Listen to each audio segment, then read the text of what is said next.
In Mastercam 2022, you can now define reusable holder assemblies in the Holder Designer, which is accessible through the Lathe Tool Manager Holder tab.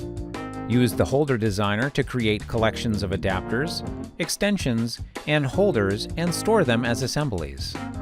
You can also access the Holder Designer by clicking Select from Library for a holder component, right-clicking in the Browse for Item dialog box, and choosing to create or edit a holder.